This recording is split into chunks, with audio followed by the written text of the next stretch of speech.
YouTube channel Shri Govind Guru राजकीय महाविद्यालय में आपका स्वागत एवं अभिनंदन है। आज इस वीडियो के अंतर्गत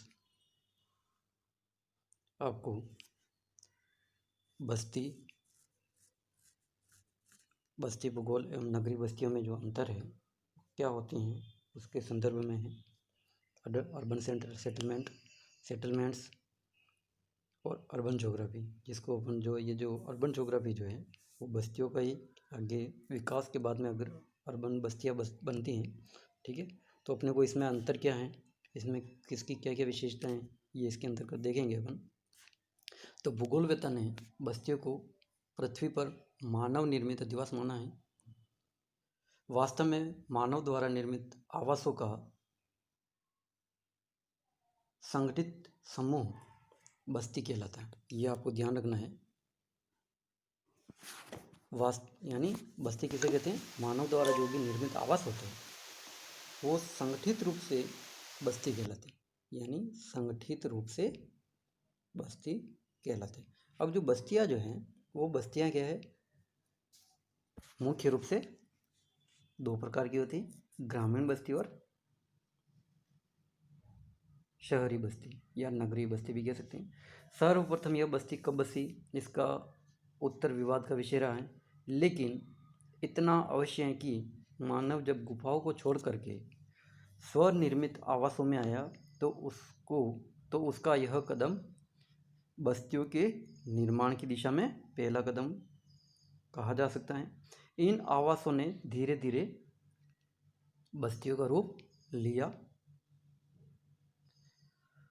बस्ती वास्तव में प्रागैतिहासिक काल से ही अस्तित्व में रही है। यह मानव जीवन का अंगीकृत भाग है, जो मानव की जीवन पद्धति व कार्यकलाप भूखंड का द्योतक है। यह मानव समाज की आरंभिक कृति है। बस्ती आज चाहे जितनी भी बड़ी हो, वह ग्रामीण बस्ती की उत्पत्ति के रूप में है। यानी कोई भी बस्ती, ऐसा नहीं कि कोई भी जो बस्ती है वो सीधे के सीधे नगरीय बस्ती बन जाती है, ठीक है। वो क्या है, सबसे पहले एक झोपड़ी से शुरुआत होते हुए या वो बाद में धीरे धीरे संगठित रूप से बस्तियों का यानी आवासों का समूह या संगठित होते जाते हैं और धीरे धीरे वो वहाँ पे सुख सुविधाएं बढ़ती जाती हैं, तो वो क्या धीरे धीरे नगर की ओर अग्रसर होता जाता है। और एक बाद में क्या है, बड़ा नगर, कस्बा, बड़ा नगर और महानगर मेगा सिटी से के रूप में हो सकते हैं उनका विकास। बस्तियां जो हैं प्रारंभ से ही, यानी ये जो भौगोलिक विचारधारा का प्रमुख अंग रही है। प्राचीन भूगोलवेत्ताओं ने तो मानव बस्तियों, विशेष रूप से प्राचीन नगरों, मानवीय सभ्यता व संस्कृति का प्रतीक माना है। स्ट्रेबो जो एक यूनानी विद्वान है, पोलिबियस तथा थुसिडाइस विद्वानों का नाम इस दिशा में विशेष रूप से उल्लेखनीय है। इन्होंने गांवों व नगरों में रहने वाले व्यक्तियों के कार्यकलापों में भिन्नता को स्वीकार किया है। ग्रीक विद्वान, वैसे जो स्ट्रेबो जो है ग्रीक नहीं है, ये जो है रोमन विद्वानों के अंतर्गत सम्मिलित किया जाता है, का ध्यान सबसे पहले बस्तियों के अध्ययन की ओर गया। उसको बस्ती भूगोल का जन्मदाता है, यानी ये आपको बहुत इंपॉर्टेंट है, ये आपको ध्यान रखना है। बस्ती भूगोल का जो जन्मदाता जो है वो कौन है? बस्ती भूगोल का जन्मदाता किसको कहते हैं? स्ट्रेबो। यानी ये जो स्ट्रेबो जो विद्वान है उसको क्या है, बस्ती भूगोल का जन्मदाता कहा जाता है।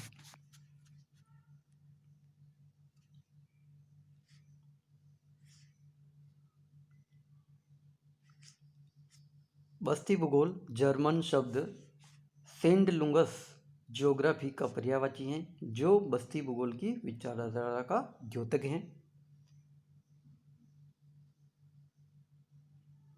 वर्तमान समय में अपन देखें तो अनेक यूरोपीय, अमेरिकन, भारतीय विद्वानों ने बस्ती भूगोल पर अपने महत्वपूर्ण विचार प्रकट किए हैं। इन्हें बस्तियों के भौगोलिक अध्ययन की शुरुआत करने का श्रेय जाता है, लेकिन वास्तविक रूप में बस्ती भूगोल को एक क्रमबद्ध रूप में विकसित करने का जो श्रेय है वो 20वीं शताब्दी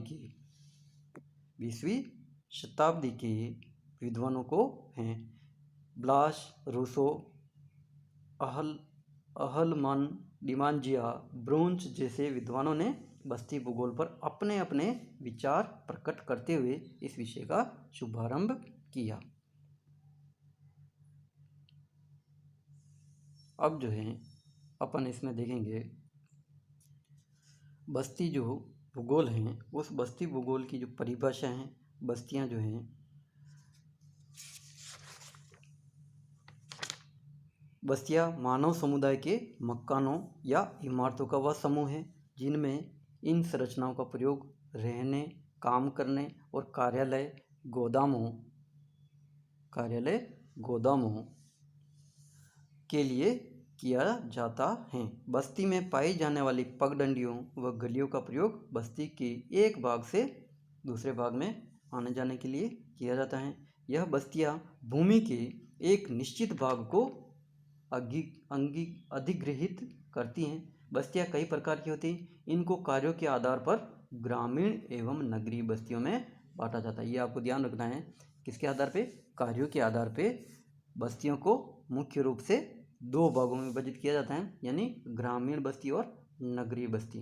तो अपना जो पेपर है यानी नगरीय बस्ती, यानी सबसे पहले अपन इस पेपर को पढ़ने से पहले अपने को इसकी भूमिका यानी ये कैसे इसका विकास हुआ है, तो वो बस्तियों से होते हुए अपने को ध्यान में रखना है ताकि अपनी भूमिका अच्छी हो सके और आगे अपने को अच्छा समझ में आवे। ठीक है। बस्ती चाहे वह जैसे भी हो, चाहे वह शिकारी की झोपड़ी हो या चरवाहे का डेरा हो या एस्किमो का बर्फ का मकान।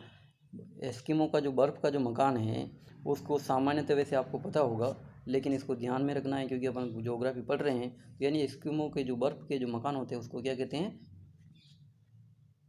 ये आपको ध्यान है कि नहीं है? नहीं है तो इसको देखें क्योंकि ये जीके का प्रश्न है। इसको क्या कहते हैं? इग्लू कहते हैं। ठीक है।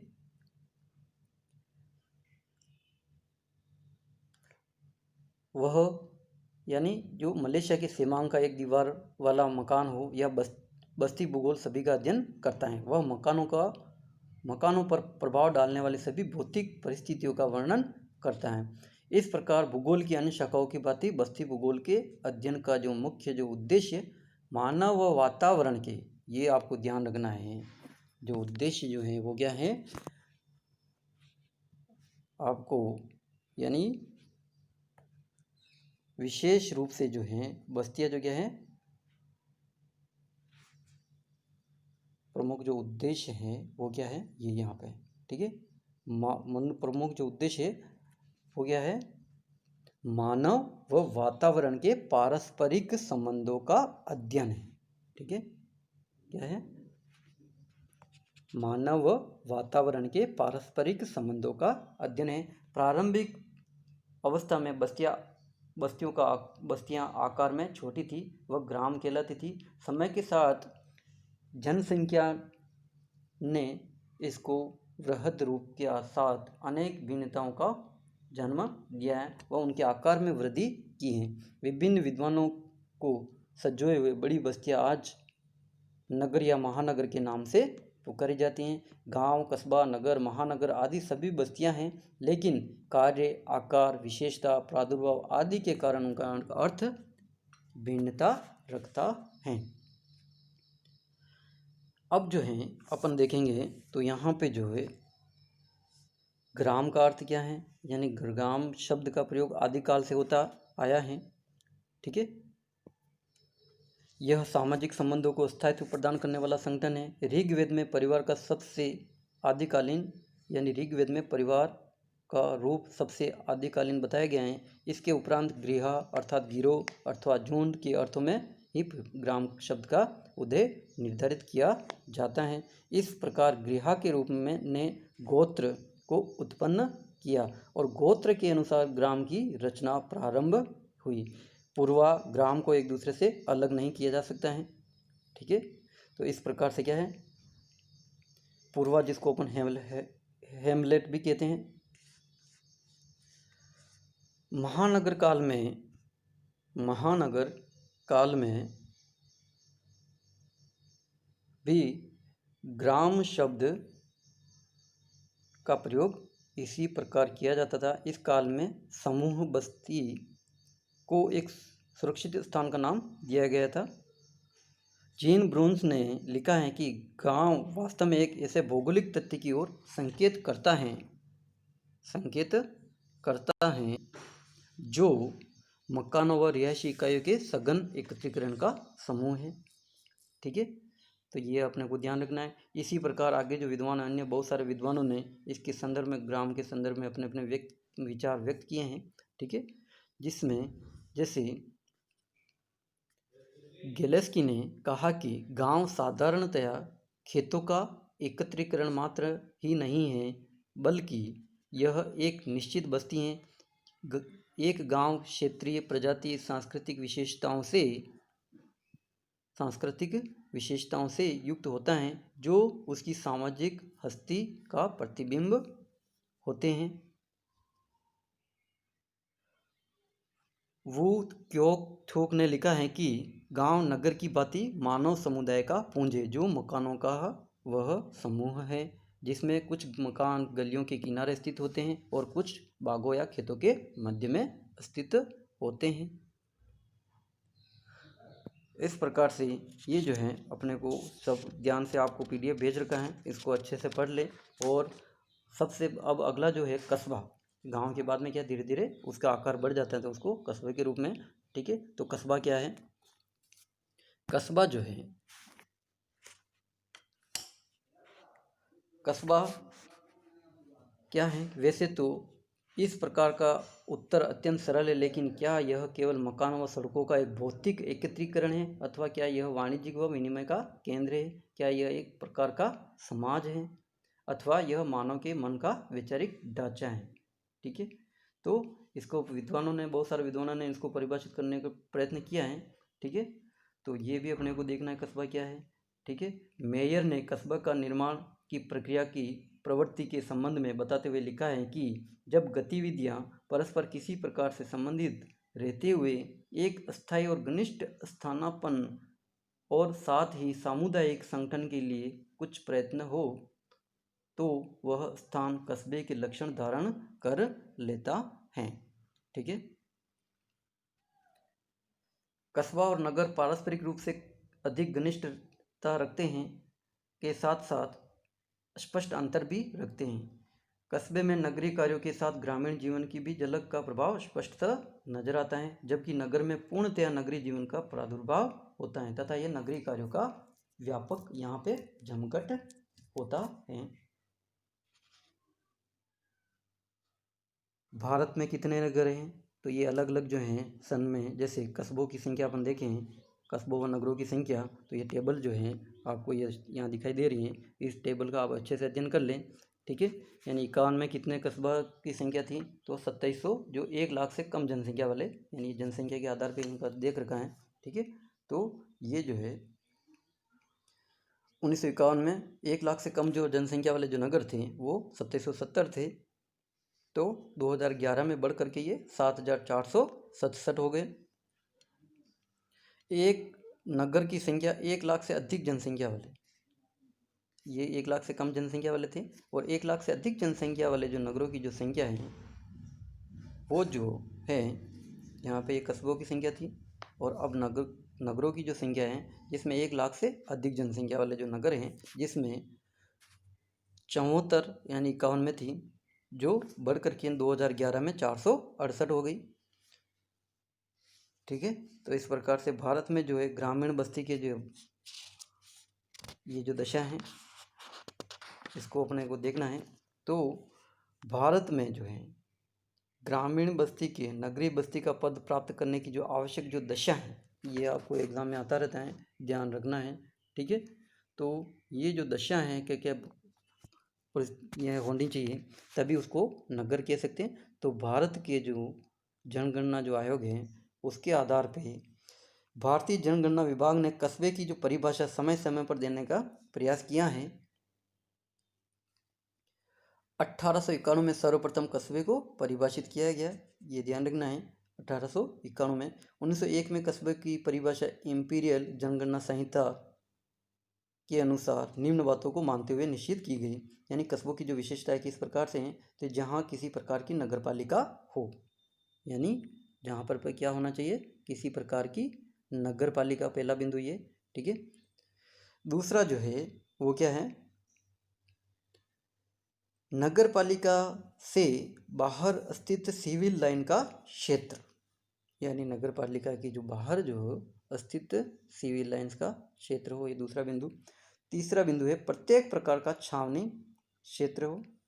और चौथा बिंदु है स्थायी निवास क्षेत्र हो जिनकी जनसंख्या 5000 से कम न हो। ये आपको ध्यान रखना है, जनसंख्या कितनी होनी चाहिए, कम से कम 5000 से कम न हो, अधिक हो सकती है लेकिन 5000 से कम न हो। उसके बाद में इसमें 1921 में, उसके बाद में क्या है, 1921 में कस्बे की परिभाषा में फिर परिवर्तन किया गया। तो ये जो है इसमें क्या परिवर्तन किया है इनके लिए, तो यानी ये जो कस्बों के लिए उपयुक्त जो ठहराए गए जो निम्न जो शर्तें हैं, वो शर्तें क्या हैं। पहली जो शर्तें हैं वो क्या है, जनसंख्या में नगरीय तत्वों की प्रधानता हो, यानी जनसंख्या में नगरीय तत्वों की प्रधानता हो, ठीक है। दूसरा जो बिंदु है, जनसंख्या के घनत्व और आवास व्यवस्था के प्रकारों का आधार पक्का तथा अस्थायी हो, ठीक है। ये तो 21 में। उसके बाद में फिर जो है जिनकी और एक जो है मुख्य जो है जनसंख्या 5000 या उससे अधिक हो, ये 30 जो शर्त हैं ये भी थी। 1951 में जो है जनगणना तथा कस्बों की परिभाषा में कोई परिवर्तन नहीं किया गया। और 1961 की जो जनगणना में कस्बों की परिभाषा निम्न तत्वों के आधार पर निश्चित की गई। 71, 81, 91, 2001 और 11 की जनगणना में भी इन्हीं तत्वों को आधार माना गया है, ये आपको ध्यान रखना है, ठीक है। तो यानी ये जो वर्तमान में जो है वो कब, यानी 1961 की जनगणना में कस्बों की जो परिभाषा का जो निम्न तत्व जो थे के आधार पर, तो वर्तमान में भी यही है। तो ये अब आपको बहुत ज़्यादा ध्यान रखना है, क्योंकि ये जो है जैसे सबसे पहला जो है वो क्या है, इसमें आपको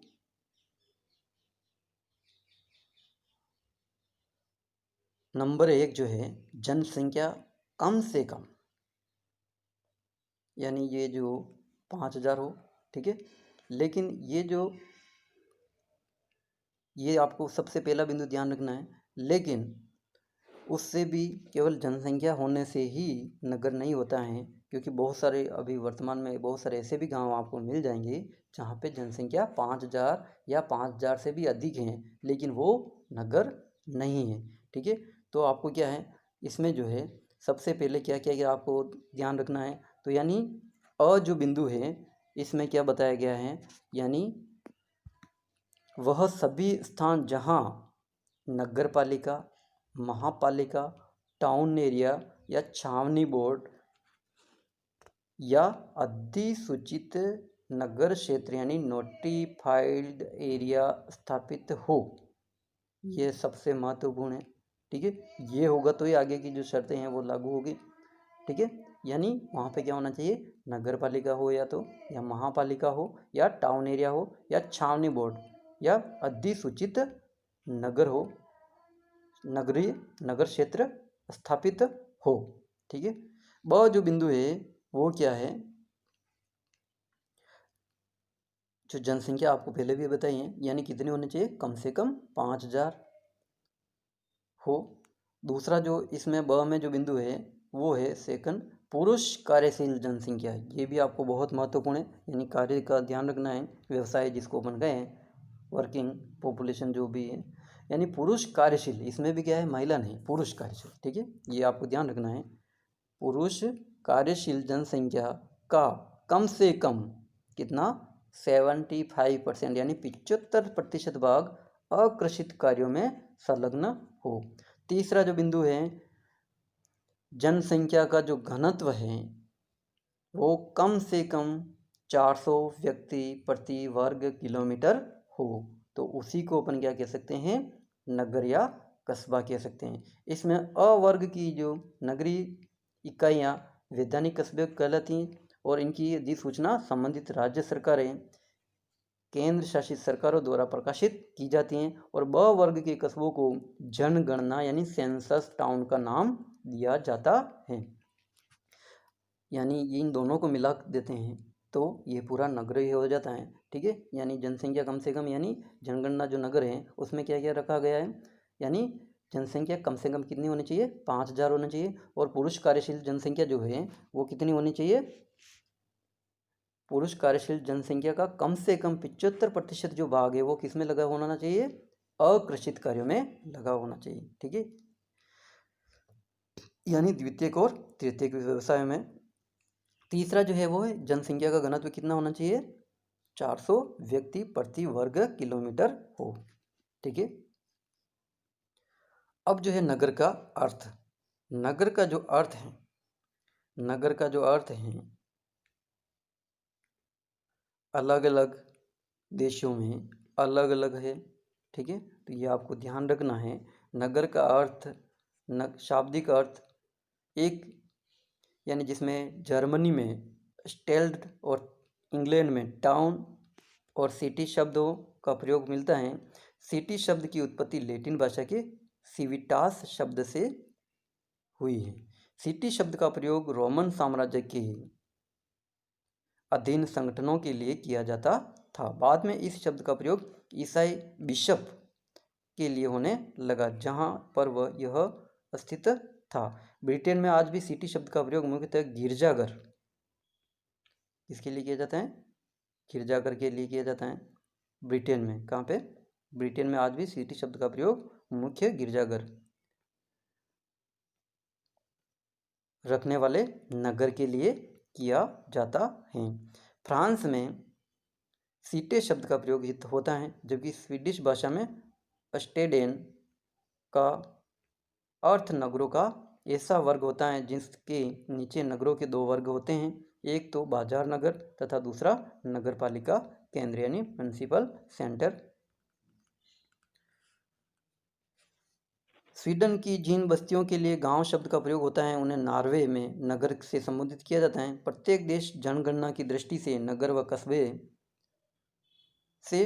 कस्बे की अपनी अपनी अलग अलग परिभाषाएं या पहचान रखते हैं। अब जो है जिसमें विदेशी व भारतीय जो मत हैं इन दोनों में के हिसाब से देखें दृष्टिकोण से, ठीक है, तो इनको दो वर्गों में रखा जाता है। यानी पहला जो है वो जनसंख्या के आधार पे जो नगर हैं, तो जनसंख्या के आधार पे जो नगर हैं जिसको अपन देखें तो यानी आकार, जिसको अपन पॉपुलेशन साइज, यानी इसमें वे देश शामिल है जिन्होंने बस्ती की जनसंख्या के आधार को, आकार को, बस्ती की जनसंख्या के आकार को आधार मानकर नगरीय रूप में मान्यता प्रदान की है।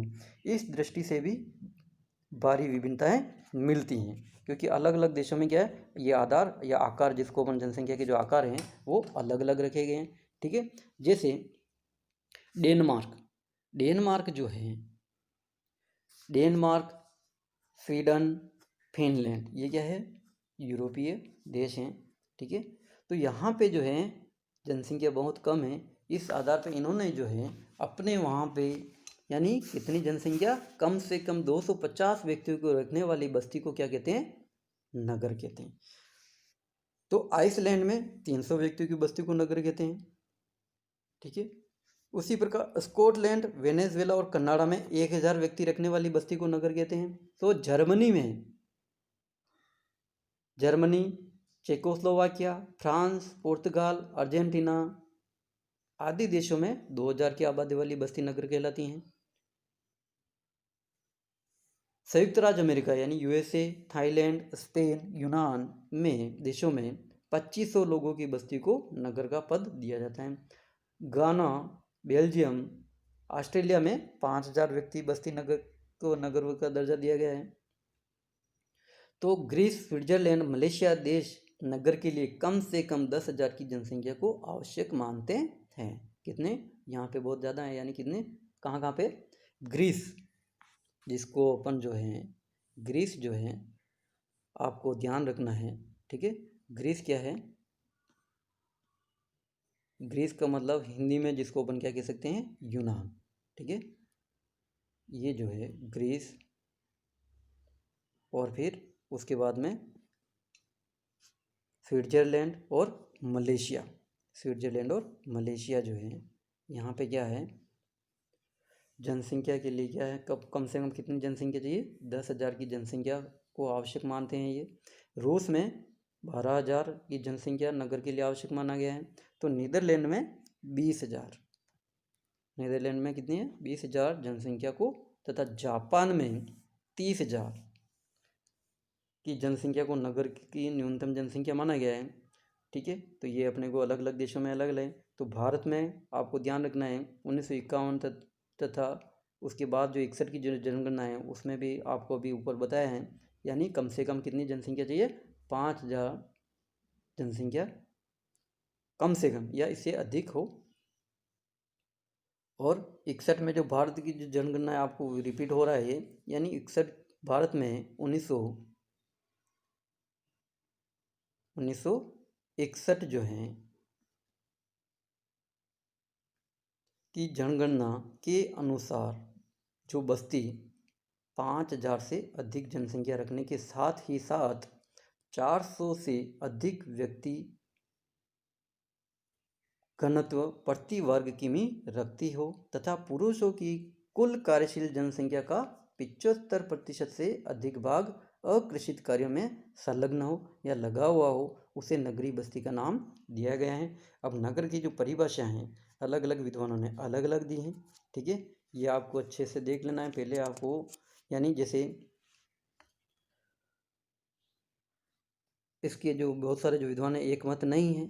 ठीक है, जैसे फ्रेडरिक रेडजेल जो है, फ्रेडरिक रेडजेल ने नगर को एक लगातार और घना लोगों या मकानों का ऐसा जमघट कहा है जिसके अंतर्गत विस्तृत भूमि हो, वहाँ वृहत्तम व्यापारिक मार्गों का संगम हो।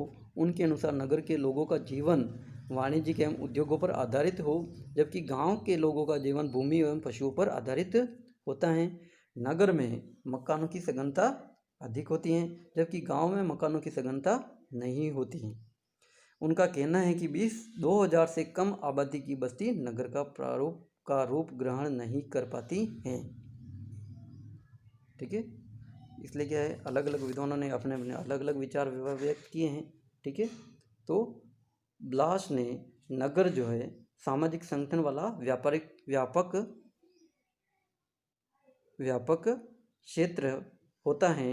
यह सभ्यता की उस पीढ़ी का प्रतिनिधित्व करता है जिस तक कुछ नहीं पहुंच पाए हैं और जो संभवतः कभी पहुंच भी न सके। वेगनर के अनुसार नगर मानव की व्यापारिक क्रियाओं का केंद्र है, बिंदु है। तो ये अलग अलग विद्वानों ने बहुत सारे अपने अपने अनुसार ये अपने अपने दृष्टिकोण से नगर की जो परिभाषा दी है। ठीक है, महानगर जो शब्द हैं, महानगर शब्द आपको ध्यान रखना है। महानगर शब्द की उत्पत्ति ग्रीक साहित्य से हुई है। इसका अर्थ होता है मात्र नगर। ग्रीक नगर इसी भावना से विकसित हुए थे। प्राचीन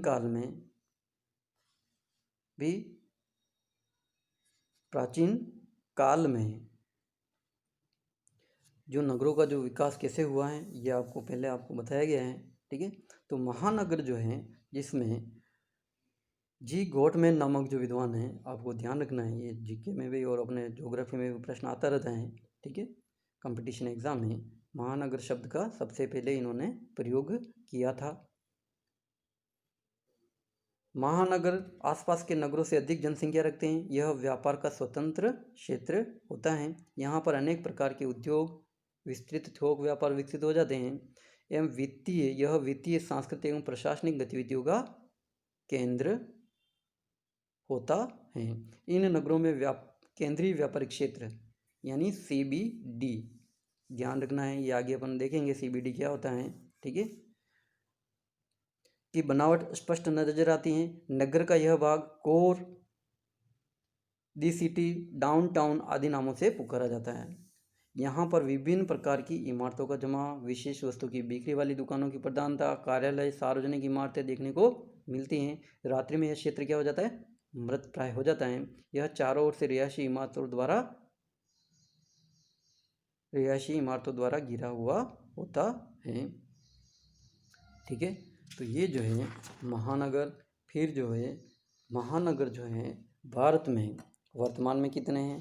ठीक है, ये आपको इसमें पीडीएफ में आपको देखे होंगे, नहीं देखे तो अब भी देख ले, नोट्स बना ले, क्योंकि ये जीके में भी आते रहते हैं और अपने को आगे जो है आगे अपन और अध्ययन करेंगे इनका नगरीकरण उसमें भी। ठीक है, तो यानी भारत में 1971 की जनगणना के अनुसार 8 महानगर थे, जिसमें कौन कौन से थे, कोलकाता, मुंबई, दिल्ली, चेन्नई, बेंगलोर, हैदराबाद, अहमदाबाद और कानपुर। ठीक है, फिर धीरे धीरे बढ़ते हुए 1981 में ये बहुत सारे हो गए, यानी जिसमें कोची, सूरत, कोयम्बटूर, बड़ोदरा, इंदौर, पटना, मदुरई, भोपाल, विशाखापट्टनम, वाराणसी, लुधियाना ने महानगर का पद प्राप्त कर लिया। इस प्रकार यानी महानगर में जो है वर्तमान में क्या है, जनसंख्या जो है कम से कम कितनी होनी चाहिए, 10 लाख हो, या 10 लाख से अधिक जनसंख्या जिसकी होती हैं उसको क्या कहते हैं, अपन महानगर कहते हैं, यानी मेट्रोपॉलिटन एरिया। उसके बाद में अपन 2001 में देखें तो इनकी जो जनसंख्या है वो कितनी हो गई थी, 23 हो गई। ये 2001 में 35 हो गई थी और ये 81 में कितनी थी, 23 थी, जो 2001 में बढ़ करके 35 हो गई। और 2011 में ये और भी बढ़ गई, इसमें 8 और महानगर बन गए। ठीक है, बढ़ गए हैं। ठीक है, तो इस प्रकार से ये जो है इनकी जनसंख्या धीरे धीरे नगरों की बढ़ती जा रही है, तो वो धीरे धीरे क्या है, महानगर का रूप धारण कर रहे हैं। तो 2011 में जो महानगरों की जो संख्या है वो बढ़ करके कितनी हो गई, 35 से कितनी हो गई थी, ये 53 हो गई। ठीक है, और अब जो है 2021 में जो होने वाली जो जनगणना है इसमें कितनी होगी, तो ये आगे आने वाला अपना जो जनगणना आएगी 2021 में जो आंकड़े आएंगे उससे आपको पता लग जाएगा, क्योंकि स्वाभाविक सी बातें, जनसंख्या बढ़ रही है तो महानगरों की संख्या भी बढ़ना स्वाभाविक सी बात होगी। तो जनसंख्या जो है वृहत मुंबई की जनसंख्या जो है 2011 की जनगणना के आधार पर 184.14, यानी किसमें है जनसंख्या, 10 लाख में है। ठीक है, यानी 1,84,00,000 और पॉइंट ऊपर जनसंख्या है इनकी। दिल्ली की 1,63,00,000 है। ठीक है, तो ये क्या है, जनसंख्या है। कोटा जो है 10.01 सबसे छोटा महानगर है। ठीक है, तो इस प्रकार से आपको ध्यान रखना है। अब जो है बस्ती भूगोल की जो परिभाषा है वो भी आपको देखनी है, थोड़ी सी ध्यान रखनी है, ज़्यादा महत्वपूर्ण नहीं है, पर फिर भी अपने को क्या है, नगरीय भूगोल पढ़ रहे हैं तो नगरीय भूगोल जो है बस्ती से ही इसका विकास हुआ है। नगरीय भूगोल यानी ग्रामीण और बस्ती भूगोल में मूल रूप से अंतर क्या है, तो ये मूल रूप से जो अंतर है वो अंतर आपको यहाँ पे देखना है। ये बहुत ज़्यादा आपको आगे भविष्य में भी काम आएगा। ठीक है, तो ये अपन आज बहुत है आज के लिए, ये इसका अपन थोड़ा सा कल देखेंगे, क्योंकि धन्यवाद।